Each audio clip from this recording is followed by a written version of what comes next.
বাঙালির বিনোদন এখন হাতের মুঠোয়। ক্লিক ডাউনলোড দ্য অ্যাপ নাও। আগে আমার একটা কথা জানার আছে, আমি নতুন তো, আমার তাই একটু জিজ্ঞাসা আছে। আয় এদিকে আয়, কি জানতে চাস? আগে হুজুর, আপনার ওই হিসেবের ব্যাপারটা আমার ঠিক মাথায় ঢুকছে না।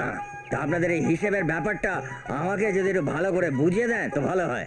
ও তুইও হিসাব বুঝতে চাস? আগে। এই, যা যা একে নিয়ে যা, ভালো করে হিসাবটা বুঝিয়ে দে। হ্যাঁ ভাই, চলো। এই, এই, এই, এই, কাটাকুটো লাগে, কাটাকুটো লাগে ভাই, ধরো না, ধরো না ভাই, এরকম ভাবে ধরে না। চলো ভাই, চলো। বেটা হিসাব বুঝতে এসছে, হ্যাঁ?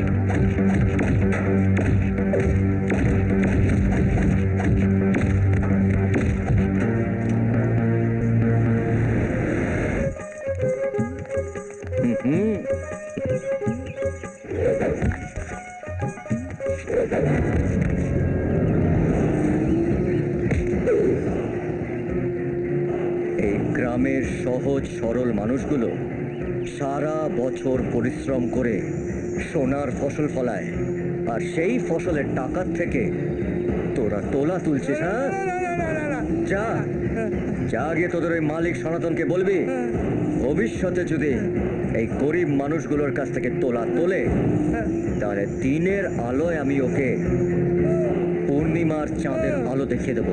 যা। এই, এটা তোমাদের হকের টাকা। আজকের পর থেকে এই টাকার থেকে কেউ তোলা দেবে না, ঠিক আছে?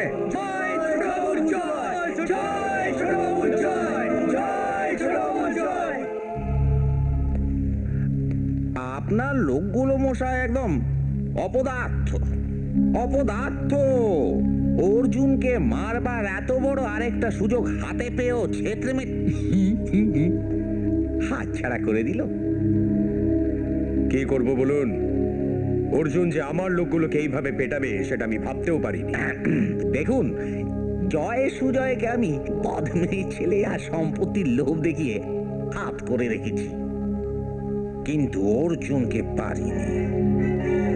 ছোটবেলা থেকে আমি যে পথে হেঁটেছি ও ঠিক তার উল্টো পথে হেঁটেছি, আর অর্জুনকে সরাতে না পারলে আমিও ব্যানার্জি বাড়ির সম্পত্তি আত্মসাৎ করতে পারছি না, আর আপনিও গ্রাম পঞ্চায়েত হতে পারছেন না।